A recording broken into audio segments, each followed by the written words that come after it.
Tango tozoya epa bapaya tokosuka kaka kokangaka bafoto na bamonima na bango te eza kotala nini bango basali oyo tokoki mpe kosala epa na biso mpo ke tolinga mpe epa na biso ndenge tolingaka epa na bango. Eza na bitumba bato mpona batya bakabolaka badeshe batie milangi awa batie biloko awa baza na problème mais tozali kobunda mpo ke bato bakoka kosabitue kosala yango donc babanda quelque part bakomi bisika bakomi biso tozana na kati ya busoto tozana na niveau ya propriété il faut toyebisaka bato kobwaka mulangi na sete kobwaka eloko na sete tiaka na poubelle be nde sika ezali mais Raphaël eloko ya makasi mpe koyeba tolela kolata awa olati bilamba difficulté tozotalisaka bato awa mama oyo toza na ye atalisi biso ke bana na ye balataka bilamba ya tombola donc oyo bwaka nzoto oyo biso tolingaka te tolingaka biloko ya sika omoni ngai nalati boye ngai nalati boye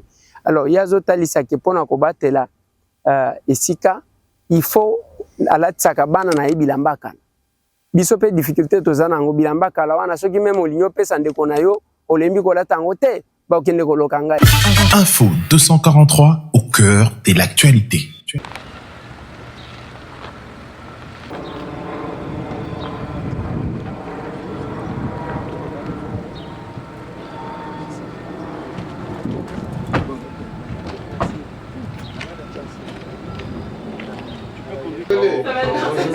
Oui, c'est pour tout cas, c'est moi, oui. Bonjour, enchantée, Marion. Alors, c'est l'honorable. Bonjour, madame. Enchantée. Mais vous pouvez rentrer, allez-y. Pas de problème. Il y a plusieurs choses ce matin. On voulait peut-être vous présenter la gestion des déchets globales à la ville de Montréal. Puis après, vous présenter le site sur lequel on est, qui s'appelle le CESM, Complexe environnemental Saint-Michel. Il y a plusieurs activités quand même intéressantes pour vous. Donc, moi, je vais me présenter en premier. Marion Cordier, je suis la conseillère du directeur de la gestion des matières résiduelles à la ville de Montréal, donc Arnaud Lucas. Donc, je suis là pour vous accueillir. Je travaille... Oui, Si vous permettez, bien sûr. pour mettre ça vraiment dans la bulle, l'idée de départ, on peut prendre ça, À la ville de Montréal, il y a 1,7 million d'habitants sur ce qu'on gère. Chaque personne dans son logement doit faire le tri de 3 matières différentes. Donc on a les déchets, les ordures ménagères, c'est ce qui n'est pas valorisable. On a les matières recyclables et on a les matières organiques. Ça, c'est la situation actuelle. Avant, il n'y avait qu'une poubelle qui était la poubelle d'ordures ménagères, la poubelle noire qu'on appelle ici. C'était non trié. Mais on a bien vu que ça avait quand même des gros impacts dans les sites d'enfouissement parce que les matières organiques génèrent du biogaz qui sont une source de gaz à effet de serre énorme. Donc la ville de Montréal, pour aller dans la circularité, a décidé de trier les matières recyclables. Donc ça, c'était plus dans les années 90, je pense, Cédric, à peu près. Oui, début 90. Début 90. Et là, les matières organiques, c'est depuis 2015. Pour les 8 logements et moins. Et là, on est en train de déployer toutes les grandes tours aussi, qui vont trier les matières organiques. Donc, on s'en va vraiment vers essayer de prendre ce qu'il y a dans les déchets et de le valoriser au maximum. Donc, éventuellement, nous, on vise à ce qu'il n'y ait plus de poubelles noires d'ordures ménagères, qu'il n'y ait que de la valorisation. Ça, c'est très difficile parce qu'il y a toujours un petit restant qui est difficilement valorisable. Mais on essaye de promouvoir aussi des actions de réduction à la source. Donc, au lieu d'aller mettre des articles à usage unique comme des pailles, des verres jetables, on demande à nos commerçants d'aller vers le réutilisable. Donc, c'est-à-dire d'aller comme avant, d'avoir en fait des gobelets qui se lavent, des lave-vaisselle industriels pour essayer de ne pas générer des déchets. Parce qu'en fait, le déchet qu'on préfère, c'est celui qu'on ne génère pas. En fait, si on ne génère pas, on n'a pas à le gérer sur le terrain. Donc ça, c'est un peu les orientations actuelles. C'est qu'on essaye d'en générer le moins possible. Et ce qu'on génère, on essaye d'en tirer finalement de la matière, de reprendre cette matière. Donc là, ça prend des campagnes de communication, ça prend de l'engagement de la part des gens parce que chez eux, ils doivent avoir 3 poubelles individuelles. Donc ça demande de l'effort. C'est plus difficile que de mettre tout dans une poubelle. Mais il y a tellement d'intérêt derrière qu'on arrive à motiver les Québécois. Je pense que ça prend vraiment des années. Pour vrai, je ne vais pas vous dire que ça se fait comme ça. Nous-mêmes, on a encore du mal. Il n'y a que 30% de la population qui participe au tri des matières organiques. Donc on essaye de rappeler l'importance de ce geste à tout le monde, mais c'est difficile à intégrer dans le quotidien, puis c'est une bataille de tous les jours pour que ça fonctionne. Donc je vous dirais que la bataille des matières recyclables, elle est pas gagnée, mais on est déjà à 70% de participation, donc ça c'est déjà bon. Quand je parle des matières recyclables, c'est vraiment tout ce qui est contenant, emballage. Donc par exemple une pinte de lait, une bouteille de lait, une bouteille de jus, un carton de céréales. Ça, c'est des matières recyclables pour nous. C'est des matières qui vont au centre de tri et qui sont après transformées pour refaire du carton, refaire du plastique. Ça, c'est quelque chose qui est implanté depuis 1990, ça fonctionne, mais on est arrivé à un plateau. Okay, on n'arrive plus à dépasser 70%. Donc là, il y a une grande réforme au niveau québécois où ça s'appelle la responsabilité élargie des producteurs. Donc tous les producteurs qui mettent en marché, donc par exemple Coca-Cola, Nestlé, tous les gros producteurs d'emballage vont être responsables de financer tout le recyclage. Donc ça, c'est une très belle manière de responsabiliser les gens qui mettent des choses sur le marché. Si vous le mettez sur le marché, si vous permettez aux gens d'acheter ça, eh bien, c'est à vous de le gérer par la suite. Parce que nous, on ne sait pas quoi en faire. Donc ça, c'est au niveau réglementaire, c'est peut-être une belle avenue pour vous de responsabiliser vos producteurs. Ceux qui mettent en marché tant d'emballage et c'est ça, de gobelets, de papier à usage unique, de petits paquets individuels, ben, tout ça, vous devez le gérer vous, dans vos rues, et peut-être que les producteurs devraient avoir un rôle là-dedans. En tout cas, au Québec, c'est ce qui va se passer à partir de 2025. Ils vont financer 100% de la gestion des matières recyclables, donc contenant, emballage, imprimé. Donc ça, c'est quand même une belle avenue réglementaire. Par contre, ça prend, c'est gouvernemental. Hein. Nous, c'est pour toute la province que c'est le cas. Donc c'est quand même gros. C'est un gros changement. La transition, elle prend à peu près 3 ans. C'est pas simple à opérer, mais c'est quand même intéressant comme système pour alléger aussi vos finances, parce que dans le fond, on sait que c'est très dispendieux, c'est très cher de gérer les déchets, la collecte transport, l'enfouissement, le traitement. D'embarquer les producteurs, ça permet d'avoir un soutien financier qui est vraiment très important. Donc ça, c'est vraiment une belle avenue pour vous si vous en voyez la possibilité. Et comment ça s'opère? Ça, c'est que dès qu'un producteur met sur le marché, par exemple, une bouteille de coca, il va payer un 10 sous à un organisme. Et cet organisme-là, lui, gère toutes les opérations de collecte, transport et de traitement des matières. Donc, dès qu'il met sur le marché un emballage, il y a de l'argent qui est revenu à un organisme. Donc ça, c'est le même système en France. C'est ça. Quand on achète par exemple, des canettes, des bouteilles, des coques, c'est différent de la consigne. Il y a 5 sous. Mais ça, c'est différent. Ça, c'est la consigne. C'est un autre modèle qui est super intéressant et qui sera très intéressant pour vous. Je ne sais pas avoir le point. Ouais. Là, moi, je vous parle des emballages qui sont où il n'y a pas de... Vous, en tant que citoyen, quand vous ramenez votre emballage, vous n'avez rien... on ne vous donne pas d'argent. Par contre, la consigne, ça, c'est autre chose. C'est pour les bouteilles vraiment de bière, etc. Ça, c'est... on vous ramenez à un point de dépôt et là, on vous donne de l'argent. C'est encore un système différent. Là, ça pousse vraiment les consommateurs à participer. Parce que quand ils ramènent leur matière, ils reçoivent de l'argent. Donc là, c'est les deux systèmes que vous pouvez imaginer pour les matières recyclables qui sont actuellement en vigueur au Québec. Et qui le seront en 2025 encore plus, grâce au nouveau règlement dont je vous parlais, de la responsabilité élargie du producteur. Un autre élément qui serait aussi intéressant pour lui, c'est de comprendre, par exemple, pour des inciviques, quelqu'un qui... Les incivilités, les inspecteurs sillonnent, c'est quoi la pénalité? Parce que des fois, c'est inutile de l'autre côté. Il n'y a pas de punition, on ne sanctionne pas. On fait je comprends. La ville de Montréal, on a 19 arrondissements. Les 19 arrondissements fonctionnent différemment. Ils ont chacun des inspecteurs. Il y a des arrondissements qui décident d'y aller directement avec des pénalités. Je pense au Plateau Montréal, par exemple. C'est un arrondissement où il y a beaucoup d'incivilités. Ils ont décidé de donner directement la pénalité. C'est-à-dire que dès qu'ils voient, par exemple, des matières recyclables qui sont dans la mauvaise poubelle, dans les ordures ménagères, ils vont regarder s'il y a une preuve d'adresse. S'il y a une preuve d'adresse, ils envoient un constat d'infraction directement. Et je pense que c'est $180. C'est quand même vraiment, vraiment dispendieux. Mais il faut qu'ils trouvent une preuve, en fait. Parce que s'ils ne trouvent pas de preuve, ils ne peuvent pas adresser la pénalité à la bonne personne. Ça prend du temps, ça prend beaucoup d'argent. C'est très, très... ça prend beaucoup de temps de faire des constats d'infraction. Et les gens, des fois, font appel en cours, ils ne sont pas d'accord avec la décision, donc ça fait perdre encore plus de temps. Donc il faut faire attention à ça parce que c'est une bataille qui est très longue à mener. Parce que chaque porte a forcément des petites erreurs. Étape par étape. Ouais, et donc c'est très très long d'éduquer tout le monde. Je pense que la meilleure chose à faire, c'est d'aller viser les plus gros délinquants, ceux qui font vraiment des très grosses erreurs. Parce que ceux qui participent et qui font des petites erreurs, il ne faut pas non plus les démobiliser. Parce que nous, ce qu'on veut, c'est qu'ils continuent à recycler, qu'ils ne perdent pas confiance dans le système. Puis il y a des arrondissements qui décident de juste donner des avis. Donc ils donnent un papier qui dit c'est pas bon ce que vous avez fait, la prochaine fois vous aurez un constat d'infraction.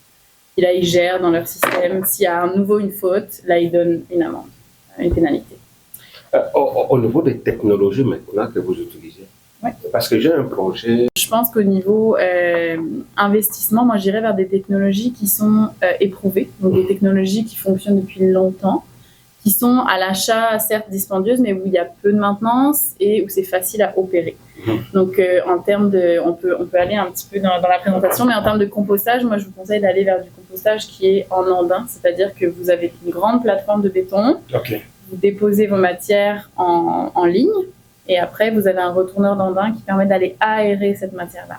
L'aération fait que les bactéries vont, les bactéries qui servent au compostage vont composter la matière, et après 3 à 6 mois, dépendamment de votre climat, etc., vous obtenez un compost qui n'est plus actif, donc c'est un compost qui est quasiment mature, et vous pouvez le tamiser pour après faire une matière très belle et l'envoyer dans les champs.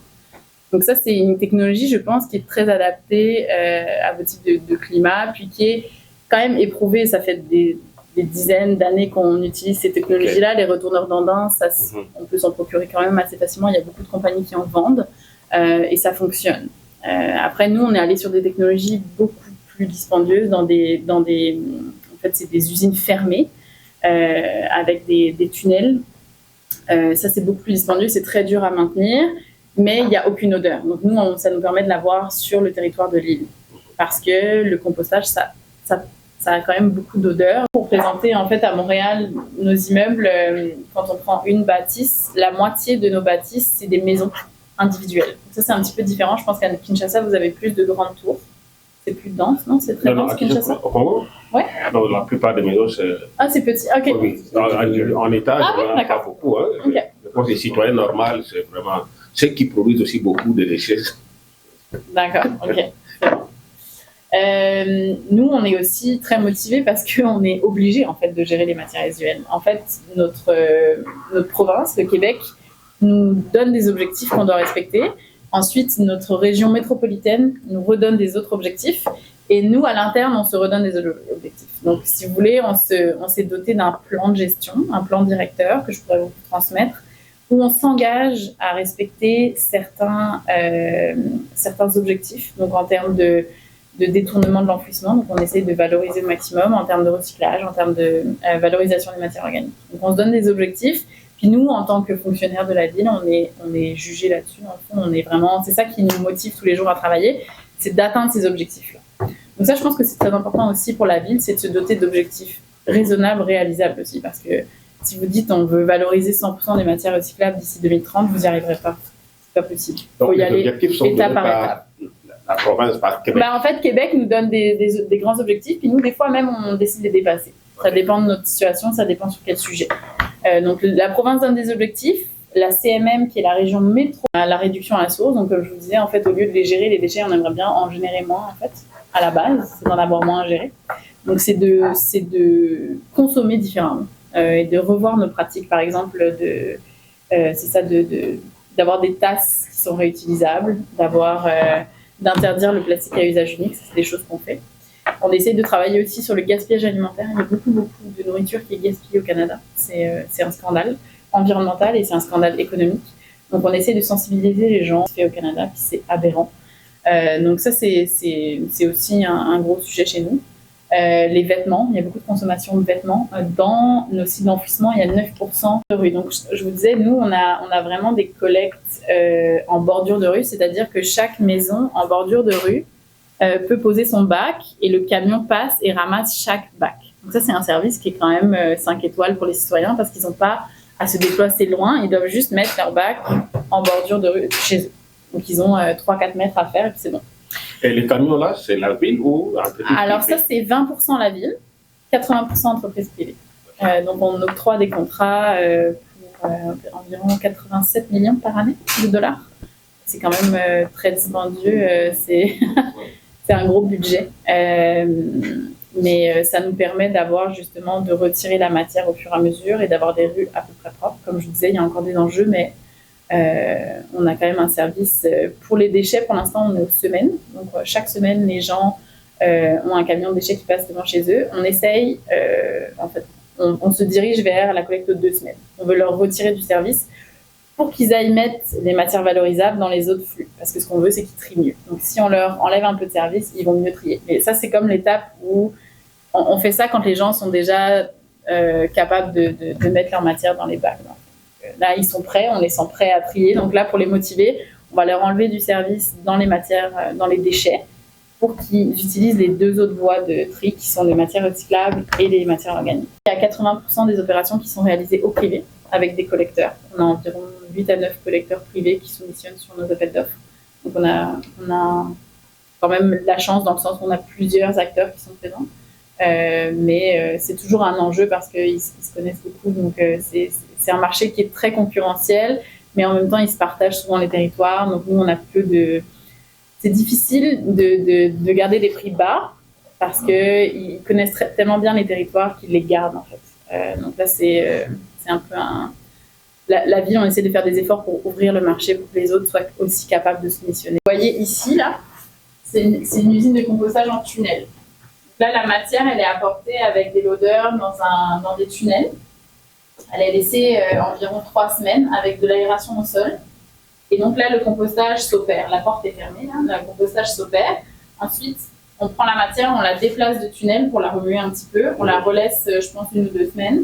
Et on fait ça plusieurs fois. À la fin, on a un compost qui est quand même de bonne qualité, mais qu'il faut qu'on aille, on va le faire maturer dans d'autres, c'est des tunnels ouverts. Et ensuite, on le tamise. Ça, c'est l'usine qui est à Saint-Laurent. Je pourrais vous montrer d'autres images si vous êtes intéressés. Ça, c'est le système dont je vous parlais, c'est le compostage par mandin. C'est un système qui est éprouvé, qui existe partout dans le monde, ça fonctionne. C'est juste que ça génère des odeurs si vous avez des résultats. Ça génère beaucoup d'odeurs. Ça, c'est fermé. La bâtisse, elle est fermée, il y a une pression négative. Si vous avez un biofiltre qui fonctionne, il y a très peu d'odeurs. Et ça, c'est la 3e méthode qu'on va utiliser à l'Est, comme je vous disais. C'est que les résidus organiques, c'est des gros bassins. Donc, on injecte de l'eau avec les matières organiques. Et c'est une digestion anaérobie, c'est-à-dire qu'il n'y a pas d'oxygène. Les bactéries méthanogènes viennent détruire, digérer les résidus organiques et générer du méthane. Ce méthane-là, on le prend, on l'injecte dans les réseaux de gaz naturel qu'on a déjà sur place. Nous, on a des usines, on a des bâtisses qui sont chauffées au gaz naturel. Donc, on prend ce gaz, on le purifie et on l'injecte. Donc ça, c'est une autre méthode, mais ça, c'est très dispendieux. C'est vraiment, c'est beaucoup plus difficile à opérer. Donc moi, au niveau d'un début de gestion des matières organiques, je vous recommande vraiment d'aller vers là déjà pour gérer vos matières comme les feuilles, les branches, tout ce qui est généré dans votre vie comme résidus verts. Si après vous pouvez intégrer les résidus alimentaires, tant mieux. Mais c'est vraiment vers ces 2 technologies-là, je pense que vous devriez vous pencher. La biométhanisation, c'est très dur à opérer, et c'est très dispendieux. Donc, est-ce que vous avez du gaz naturel au Congo? Vous utilisez du gaz naturel dans vos usines, dans les industries? Je sais pas. Non, je sais pas. C'est possible que oui, ici oui. Et donc ça dépend quel intérêt vous avez envers le gaz naturel aussi. On resterait. Là, ce que vous dites, c'est un peu cette approche ici au milieu. Oui, ça c'est ce qu'il y a ici, on va aller les voir. Okay. On va le voir sur le terrain. Qui a été finalisé cette année. On est en train de la monter en charge, c'est-à-dire qu'on la remplit, on voit comment ça fonctionne, on fait des tests, et si tous les tests fonctionnent, on fait une réception provisoire. Donc on dit aux fournisseurs privés, d'accord, vous avez respecté tous vos engagements, donc on peut partir sur le contrat. Donc ça, on est en train de la mettre en marche, cette usine-là. Et la 2e usine, elle va ressembler à ça. Donc il y aura, comme je vous disais, un endroit où on met les matières au sol. Ensuite, on les met dans les digesteurs et puis les odeurs passent par le biofiltre. Ça, c'est une usine qui sera prête l'année prochaine. D'autres infrastructures qui sont quand même très intéressantes pour une population qui est mobile, qui a des véhicules, c'est les écocentres. On en a 7 sur le territoire. Dans les écocentres, on peut mettre plusieurs matières. On peut mettre des résidus de jardin, on peut mettre du bois, du métal, du gypse, des résidus de construction non valorisables et des résidus valorisables, donc par exemple du bois de bonne qualité. On récupère aussi tout ce qui est l'émission. Nous, on s'est donné une cible de 399 kg par personne et par an en 2025, donc c'est l'année prochaine. Aujourd'hui, ça c'était en 2022, on était à 441, on essaye vraiment de faire descendre la tendance. On y arrive, pour l'instant, chaque année on descend, mais peut-être pas au rythme où on voudrait. La moitié est détournée d'élimination, donc ça veut dire que ça c'est ce qu'on arrive à valoriser. Donc ça c'est les matières recyclables. On a 36% des matières qu'on valorise qui sont recyclables. Donc, ce que je vous disais, c'est les contenants d'emballage imprimé. Ça, c'est les matières organiques. Donc, c'est les résidus de table ou les résidus verts. Et ça, c'est les CRD. Donc, c'est tout ce qui est bois, métal, qui provient des chantiers de rénovation, de développement. Il y a une partie de ça, là, qui est récupérée en écocentre. C'est des très gros tonnages. Parce qu'on récupère en écocentre, on récupère ce qui est gravat, on récupère le métal, ça c'est des déchets très très lourds, donc c'est pour ça qu'on a une grosse proportion de CRD. Et en élimination, ça c'est ce qu'on veut voir disparaître, parce qu'on ne veut plus faire d'élimination. On a encore 42% du poids de ce qui est éliminé qui sont des matières organiques. On parle vraiment de résidus de table ou de résidus verts. Ça c'est très mauvais dans le sens que ça génère beaucoup de gaz à effet de serre. Là, cette partie-là, ce sont les matières recyclables et les résidus encombrants. Et ce que vous voyez là, c'est ce que théoriquement on devrait enfouir. La petite partie, là, c'est ce qu'on ne sait pas quoi faire avec. Vous voyez qu'on a encore une très grosse marge de manœuvre avant d'arriver à nos objectifs de plus enfouir. Par rapport aux producteurs, nos producteurs la responsabilisation des producteurs, vous avez parlé de quelque chose dans ce sens. Comment vous avez... Parce que les producteurs ont besoin de gagner de bénéfices. Oui, tout à fait. Mais si vous lui ajoutez une charge, il cherche à compenser cette charge par rapport à la production. Est-ce que ça n'a pas d'effet sur... C'est sûr que ça va avoir un effet sur le prix de base. Ouais. En même temps, le citoyen qui achète par exemple des emballages à usage unique en tout petit emballage, c'est normal qu'il paye plus cher qu'une personne qui essaie de faire des efforts et qui achète sans emballage. C'est un peu le concept. Donc là, les coûts par, si vous voulez, l'organisme qui gère ça, demande beaucoup plus par emballage quand l'emballage est difficilement recyclable.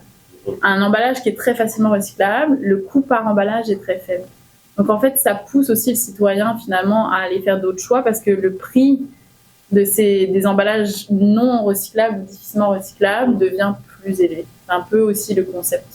C'est qu'en fait, une personne qui décide de faire le choix d'acheter quelque chose qui est très emballé, suremballé, va payer plus cher que quelqu'un décide d'acheter en gros, par exemple. La raison, c'est l'expérience que nous avons également est que quand il y a ce qui coûte cher, les gens ont tendance à croire que c'est ce qui est plus original par rapport à ce qui coûte moins cher. Okay, je comprends. Il y a aussi cette tendance-là que quelqu'un va hésiter, comme ça coûte moins cher, c'est du pirate, et ainsi de suite.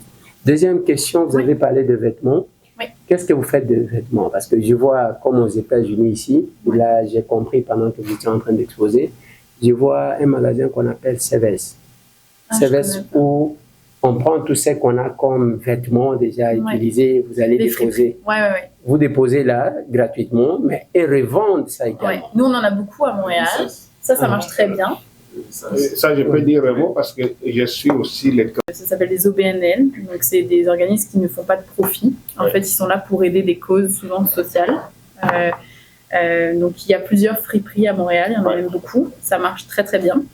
Mais comme vous dites si bien, il y a des limites, en fait, parce que maintenant, il y a des surplus. Il y a tellement de consommation que là, ces organismes-là, ils en ont quasiment trop. Ils ne savent plus quoi en faire. Donc là, en fait, il faut aller réduire à la source. Il faut aller dire aux gens, arrêtez d'acheter des habits. Vous en avez assez. Ou alors, achetez des beaux habits, mais moins. En fait, c'est plus... les habits, vêtements, oui. Ils sont envoyés à l'enfouissement. Ceux qui sont dans les déchets, ils sont envoyés à l'enfouissement. Puis ça, on ne veut pas. Il y a encore 9% de ça, là, ce sont des vêtements. Fait que là... Non, c'est pas biodégradable. Non, c'est pas biodégradable. C'est souvent du polyester, donc c'est pas biodégradable. Donc, ce qu'on veut, c'est qu'il soit détourné. Et là, on fait des projets pilotes pour défibrer, c'est-à-dire d'essayer de défibrer les vêtements, d'enlever les boutons, les fermetures éclairs pour pouvoir faire du rembourrage ou d'autres applications. Mais ça, c'est pas encore en place. C'est encore en recherche et développement. Du site d'enfouissement, des opérations qu'on a sur place, et puis du parc Frédéric Bach, qui est quand même intéressant. C'est le parc qui va être installé sur le site d'enfouissement. Alors, ce qui s'est passé, c'est qu'avant... mais tu veux peut-être faire l'historique, Cédric ? C'est une autre activité qu'on a démarrée il n'y a pas longtemps. C'est comme le disait Cédric, la production de gaz du site d'enfouissement va baisser. Au bout d'un moment, la teneur en méthane ne va plus être assez élevée pour produire de l'électricité. Donc, ce qu'on va faire, c'est qu'on va prendre ce méthane et le passer dans un biofiltre pour... En fait, le biofiltre, c'est juste un tas de compost et de gravier qui permet de dégrader le méthane avant que ça s'en aille. Donc, on transforme le méthane en CO2 pour juste limiter l'impact sur, en fait, de production de gaz à effet de serre. Donc ça, c'est une méthode très très simple qu'on est en train d'essayer de tester pour, en fait, tous les endroits dans Montréal où on a de la production de méthane, on pourrait mettre en place ce biofiltre-là pour juste transformer le méthane en CO2. On va tactiser l'ensemble du tonnage, on va être récupéré ensuite distribution aux citoyens et aux arrondissements pour après tout ça recevoir la nouvelle saison de feuilles.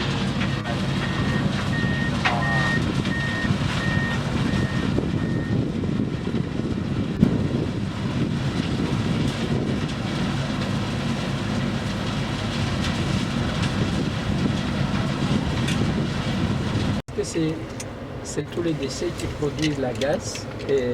Tous les déchets organiques, S'il n'y a pas d'oxygène, vont faire du biogaz. Le biogaz, c'est 60% méthane, 40% CO2, puis des parties par million de sulfure d'hydrogène. Ça, c'est la réaction naturelle là, qui va se faire comme ça. Mais s'il y a de l'oxygène, là, ça va être une réaction de compostage parce que ce pas les mêmes bactéries qui viennent travailler. Dans la réaction de compostage, il y a juste une production de gaz carbonique qui va être faite en termes de gaz. Mais tous les déchets organiques, donc c'est vraiment, on parle vraiment des résidus alimentaires ou des résidus verts, donc de jardin, sont capables de produire du biogaz. Chacun a une capacité différente, hein. Il y a des choses qui produisent beaucoup plus que d'autres, mais ça produit du biogaz. Donc ça, on veut l'éviter, à part dans une usine de biométhanisation, mais normalement, on veut l'éviter en injectant de l'oxygène et finalement en poussant la dégradation aérobie, ça s'appelle, donc le compostage.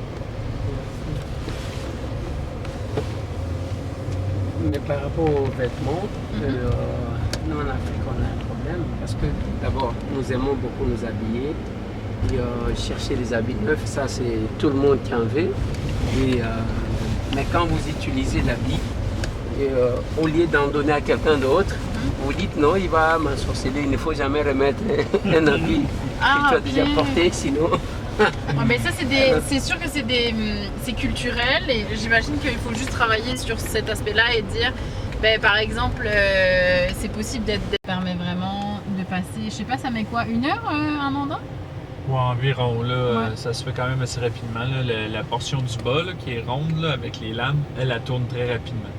Fait que c'est cette lame-là qui va rentrer dans les andins puis qui va brasser le mélange pour Ça mélange oxygéner. vraiment le compost. Ouais. Bon, on passe de feuilles à l'automne à de la terre rendue au... Puis ça a aussi un aspect de broyage dans le sens où ça rend le compost plus fin.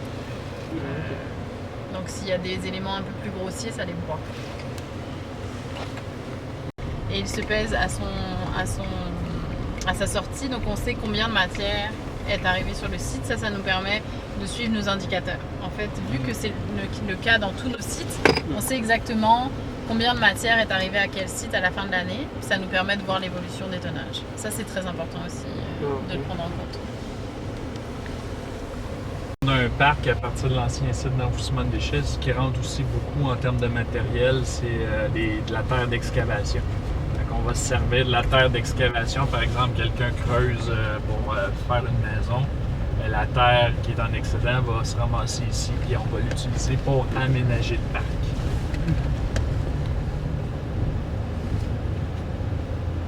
Terre qu'on a mise en place pour l'aménagement du parc. Fait que devant nous, on voit une des falaises, là, fait que ça donne une idée un peu de la profondeur qu'on est ici. Fait que Auparavant, tout ce qu'on voyait, c'était un trou avec des flancs rocheux comme qu'on a devant nous. Mais là, si on regarde à droite, la végétation a commencé à se développer, mais c'est pas encore la portion ouverte. Si vous regardez un peu à l'horizon, là où il y a les trucs jaunes, ça c'est des parasols en métal. Fait que on va approcher tout à l'heure de cette section-là, mais la section où il y a les éléments jaunes, c'est une portion qui est ouverte au public. Donc on voit quand même là, les dimensions et les quantités de matériel qu'on a pour faire le parc. Une des prochaines sections, on va aller la visiter tout à l'heure, qui va être ouverte au public.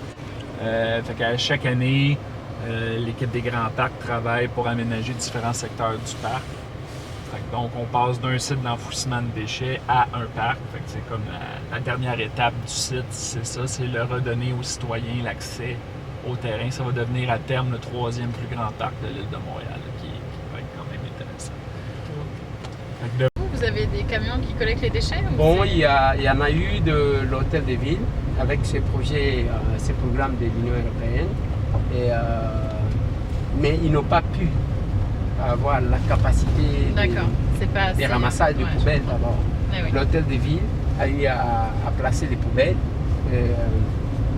sur la route, mais le ramassage a posé problème. D'accord. Oui, la collecte transport, c'est une activité qui est Ouais. très, très, très intense.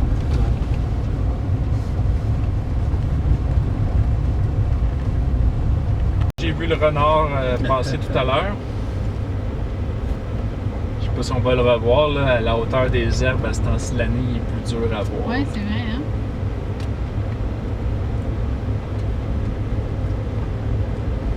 On a des sortes de vautours, quelques hiboux, des renards, on a déjà eu des coyotes, plusieurs sortes d'oiseaux, Les papillons. oui, des buses, c'est aussi des rapaces, des oiseaux de proie. On a plusieurs, beaucoup de papillons, beaucoup d'insectes, beaucoup de rongeurs.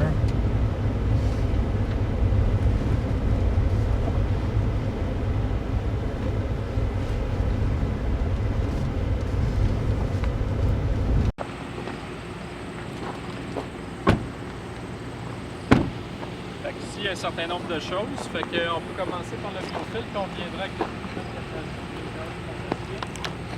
il y a des secteurs qu'on n'est plus capable de maintenir une qualité de gaz intéressante. Avec les années, comme j'ai dit, Merci. Oui. fait que là, on avait un problème d'émission de méthane à la surface dans la section ouverte aux citoyens, dans le parc.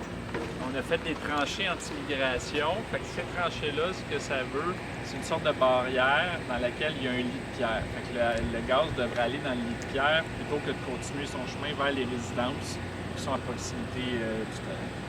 Pour qu'on puisse le brûler. Comme je disais tout à l'heure, la plage, c'est 5 à 15 méthane.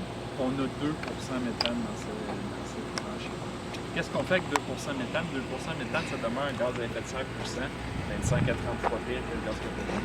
Fait qu'on le soutire par un ventilateur qui est dans le petit conteneur ici. Fait que lui vient aspirer, puis il est envoyé sous le biofiltre. Sous le biofiltre, il y a un réseau de distribution avec des tuyaux perforés. C'est distribué en dessous d'une couche qui est faite de compost et de gravier. Puis le compost, c'est un milieu qui est très riche en bactéries. Dans ces bactéries-là, il y en a qui viennent dégrader le méthane, convertir le méthane en CO2. Donc, c'est un gain en gaz à effet de serre qui est naturel, qui coûte pas cher. C'est du compost, du gravier mélangé, des tuyaux de plastique avec des petits trous dans un lit de gravier pour que ça se soit distribué. C'est vraiment simple. Les résultats sont encore préliminaires, mais ça regarde très bien et ça va être une solution économique. Au lieu d'envoyer le gaz à l'atmosphère, Oui. on envoie c'est beaucoup moins d'impact. 25 à 30 fois moins vite. Donc sur des décharges justement qui ont été mal gérées, c'est une solution vraiment très importante.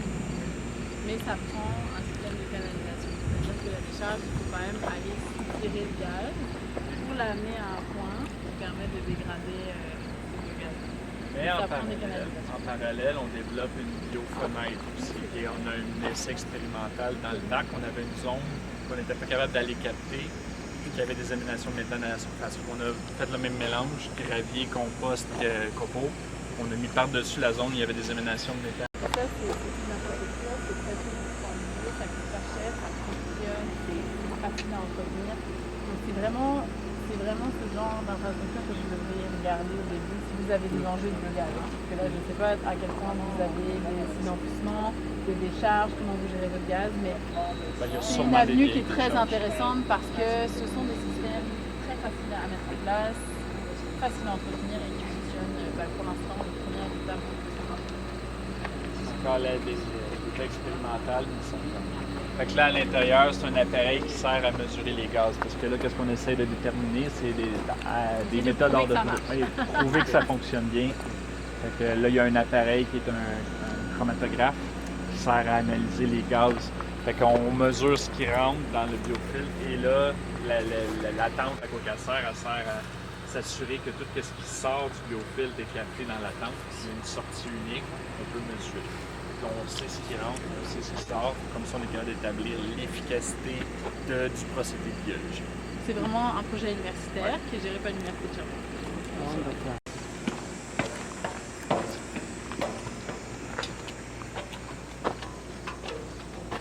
Le projet de recherche, ils ont besoin d'avoir plein de choses. Mais dans la vraie vie, avant, il n'y avait rien. C'est juste du compost, du gravier, et on fait passer le gaz à travers, c'est tout. Ok. Donc c'est très simple. Ok.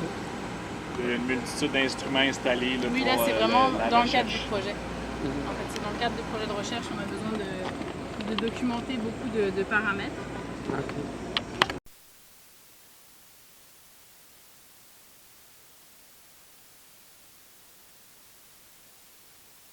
Fait que c'est un nez électronique qu'on appelle. là. C'est une sorte de capteur. Par Internet, on pouvait savoir s'il y avait une présence d'odeur sur le terrain. À partir du moment qu'on a acheté le retourneur d'Andin, on s'est aperçu que c'était plus nécessaire. Ce système-là qui était quand même pas mal dispendieux à maintenir en état de fonction. Fait que la station météo venait aider à dire s'il y a une odeur ici à cause des vents et de la pression atmosphérique, on était capable de déterminer un panache, donc une zone sur laquelle les odeurs étaient présentes. Mais le système a été abandonné il y a quelques années, comme j'expliquais, parce qu'on ne servait plus à rien depuis qu'on retourne les andins nous-mêmes sur une base régulière. Mais la station météo en tant que telle, elle fonctionne encore, donc on est capable d'avoir la température, la vitesse du vent, le taux d'humidité, des choses comme ça.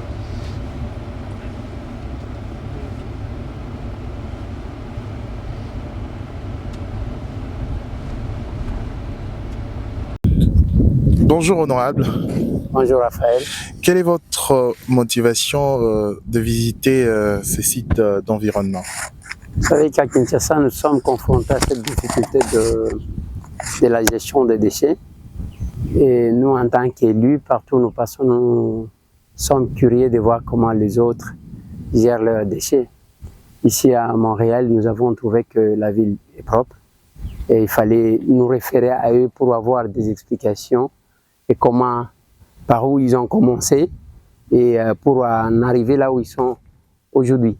Voilà pourquoi nous sommes venus ici visiter, mais aussi comprendre si on peut, ne fût-ce qu'avoir une idée de commencer à faire quelque chose chez nous. En guise de votre visite, qu'est-ce que vous avez tiré comme leçon?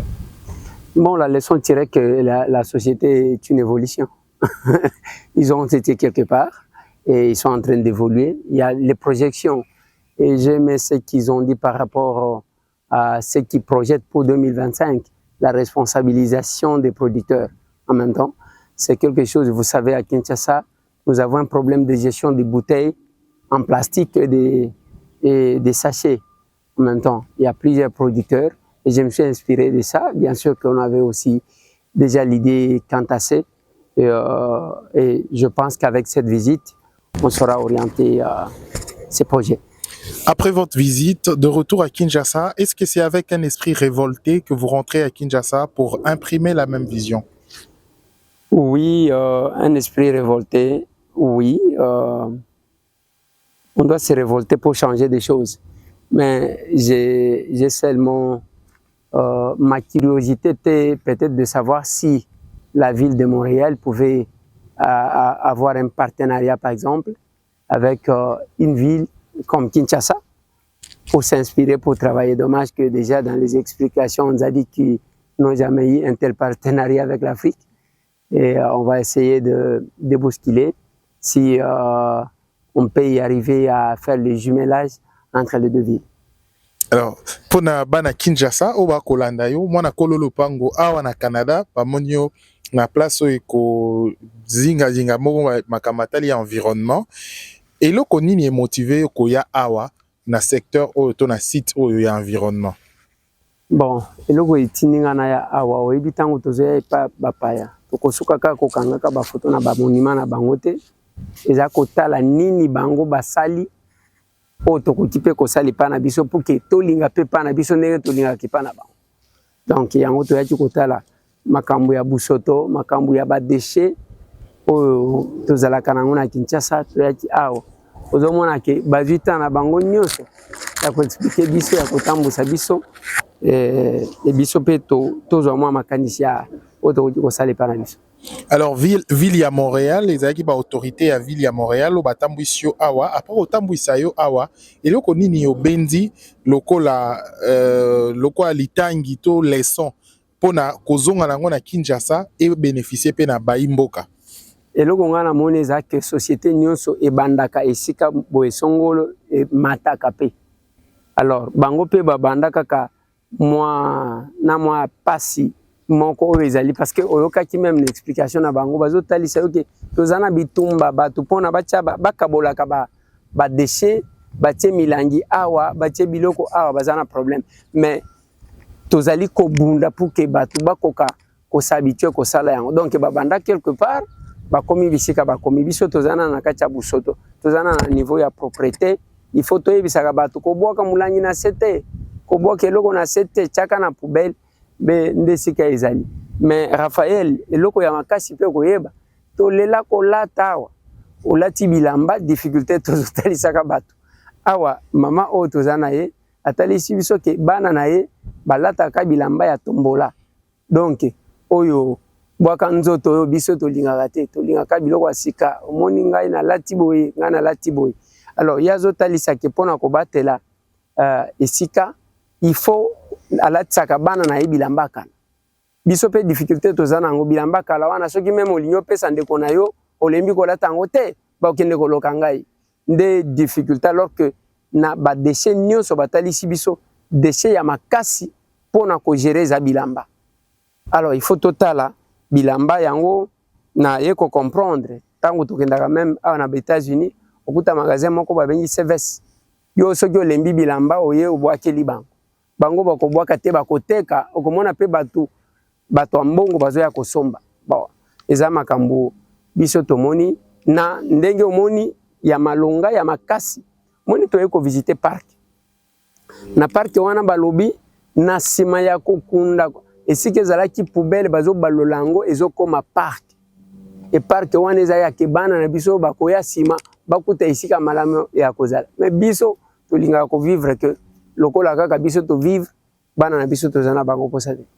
Alors après comment on a nyonso moni est-ce que soki leoka na misu to kozonga na ona Kinshasa okolinga pe ko bunda sikoyo okomisa ngo etumba na yo ya liboso ezana makanisi biso tozaki nango déjà ngai na loba soki olandi même ba vidéo na ngana loba ke makamwa milangi ona ba sachet to kosala ndenge to bengi bakolo ba produisaka biloko wana to yebisi bango mutu na mutu asala modèle ya mulangi na ye comme ça bokoka kobanda kolokota bino moko milangi na bino nde oyo bango bazo projeter na 2025 c'est-à-dire makanisi tozana ngo menga na za député na za exécutant te ndenge toza boye balobaka le fonctionnement des institutions complémentaristes tango na kozonga na Congo na koluka Daniel Bumba te gouverneur ya ville ya Kinshasa na koyebisa ye papa tala bisika na kendaki soki akoyoka na koluka pe na niveau national bakolo bao bazosala na cadre ya environnement na makambo susu tokoka je sais na kati ke madame bazali ayaka pe awa na banza ke ye pasalaka visite pona kotala